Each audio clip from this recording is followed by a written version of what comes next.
Bonjour, je me fais le porte-parole de l'équipe de Spland pour remercier très chaleureusement le Fonds pour une presse libre et bien sûr les donatrices et donateurs qui l'ont abondé cet hiver. Spland signifie clair, transparent en breton.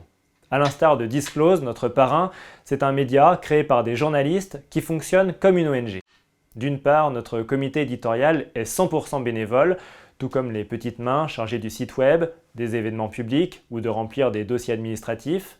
Et d'autre part, pour garantir notre indépendance, nous refusons la pub, les subventions des collectivités locales ou encore le mécénat d'entreprises. Nous pouvons accepter l'aide de fondations philanthropiques, mais surtout, nous comptons sur le soutien de citoyennes et citoyens, ponctuels ou mensuels. Opacité de l'industrie agroalimentaire, atteinte aux libertés fondamentales, gaspillage de l'argent public versé par millions sans parvenir à stopper la pollution des terres, de l'air et des eaux.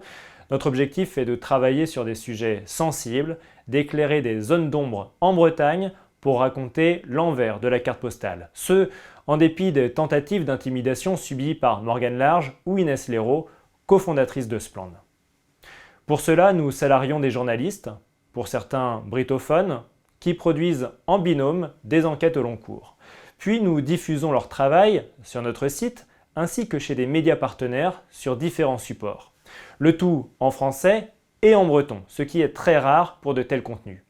Notre objectif est de donner la plus grande portée possible à ces enquêtes pour provoquer des changements. 2 dossiers sont accessibles gratuitement, sur des enjeux qui dépassent de loin les frontières de la Bretagne. Le premier sur la pollution de l'air à l'ammoniac, particulièrement inquiétante dans la première région d'élevage de France. Le second sur les activités du géant de l'énergie Iberdrola en Amérique latine. C'est la firme qui a obtenu une concession de l'État pour construire et gérer le parc éolien de la baie de Saint-Brieuc. Elle est mise en cause pour des atteintes à l'environnement et aux droits humains au Mexique et au Brésil. 3 autres enquêtes sont en cours et nous comptons en produire au moins autant l'an prochain. Nous ne nous arrêtons pas une fois qu'une enquête est en ligne. Nous publions des droits de suite dans notre infolettre mensuelle et nous organisons des réunions publiques pour discuter avec nos lecteurs. Les 15 000 € accordés par le Fonds pour une presse libre vont tout simplement participer au financement d'une nouvelle saison d'enquête qui va débuter cet automne.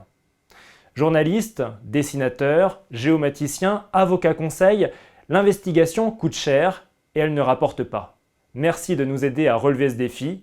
Rendez-vous sur spland.org, spla2n.org et sur nos réseaux sociaux pour découvrir nos productions.